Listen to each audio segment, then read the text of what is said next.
नमस्कार। विजया। देखिए, इस नाम में ही कितना कुछ छिपा है। विजय यानी कि जीत, और विजया एकादशी ये वो दिन है जो हर तरह की जीत दिलाने के लिए ही जाना जाता है।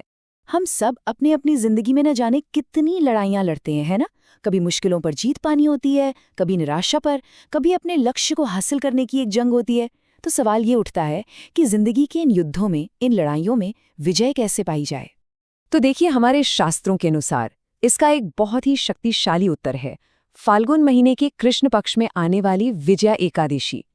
ये सिर्फ एक तारीख नहीं है, ये हर काम में सफलता और जीत का एक पूरा विधान है। एक ऐसा व्रत जिससे न सिर्फ हमारे पाप खत्म होते हैं, बल्कि भगवान विष्णु की विशेष कृपा भी मिलती है।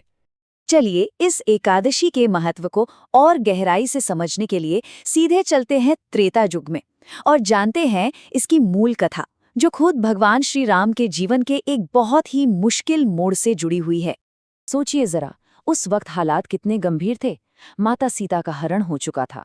श्री राम, लक्ष्मण और उनकी पूरी वानर सेना लंका जाने के लिए समुद्र तट पर तो पहुंच गई थी, लेकिन सामने था एक विशाल अथाह समुद्र, मगरमच्छों से भरा हुआ। इसे पार कैसे किया जाए, ये एक ऐसा सवाल था जिस पर पूरी सेना का भविष्य टिका हुआ था।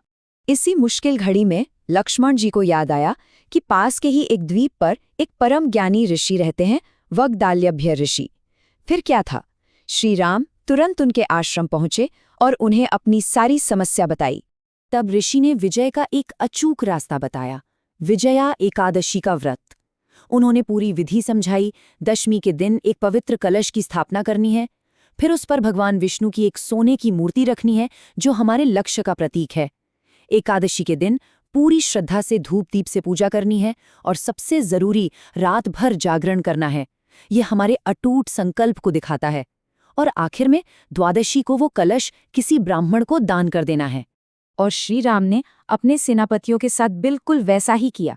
जानते हैं क्या हुआ? इस व्रत ने सिर्फ एक दैवीय मदद ही नहीं दी, बल्कि पूरी सेना को अंदर से मानसिक और आध्यात्मिक तौर पर मजबूत कर दिया। और इसी पुण्य के प्रभाव से, इसी मजबूत संकल्प से वानर सेना ने समुद्र पार किया, लंका पर चढ़ाई की और रावण पर विजय हासिल की। ये इस व्रत की शक्ति का सबसे बड़ा, सबसे जीवंत प्रमाण है।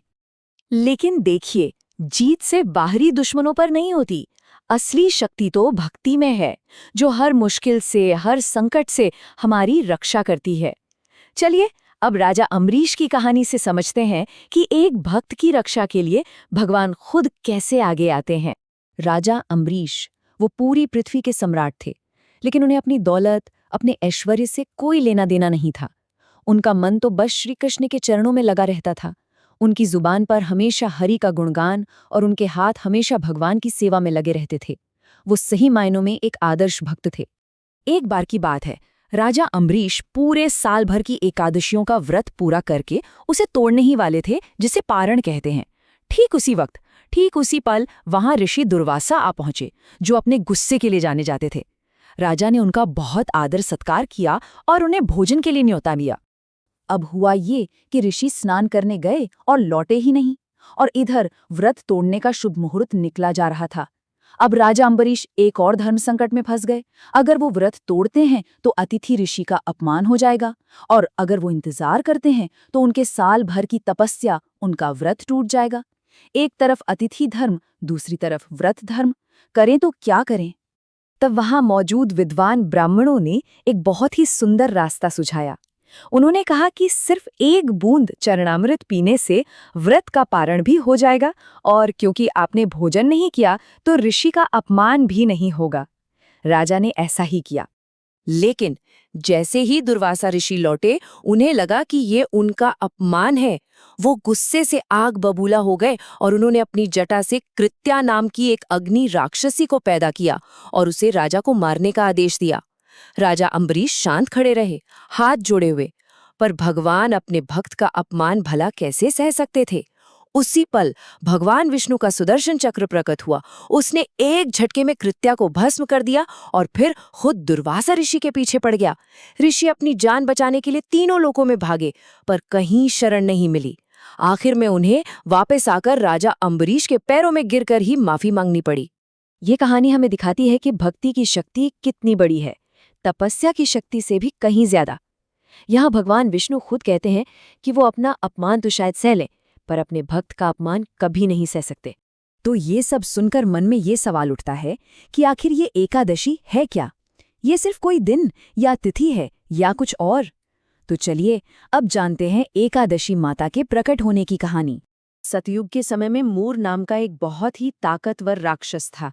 इतना ताकतवर कि उसने इंद्र समेत सभी देवताओं को हराकर स्वर्ग से निकाल दिया था।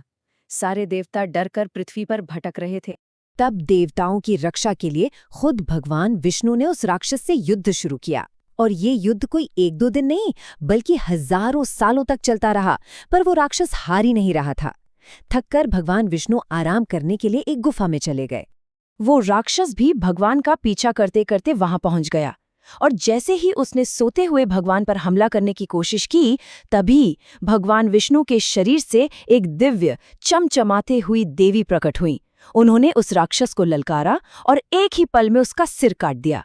जब भगवान की आंख खुली और उन्होंने ये देखा तो वो बहुत खुश हुए, क्योंकि वो देवी 11वें दिन यानी एकादशी तिथि को प्रकट हुई थी। इसीलिए भगवान ने उन्हें एकादशी नाम दिया और ये वरदान दिया कि जो भी उनका व्रत करेगा उसके सारे पाप नष्ट हो जाएंगे।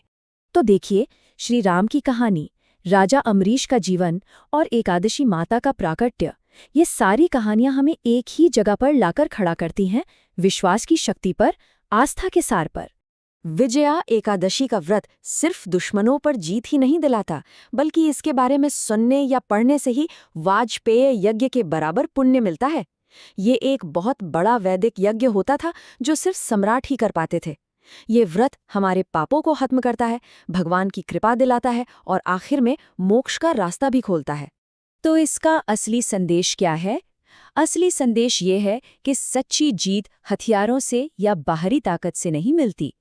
असली जीत तो तब होती है जब इंसान अंदर से मजबूत होता है।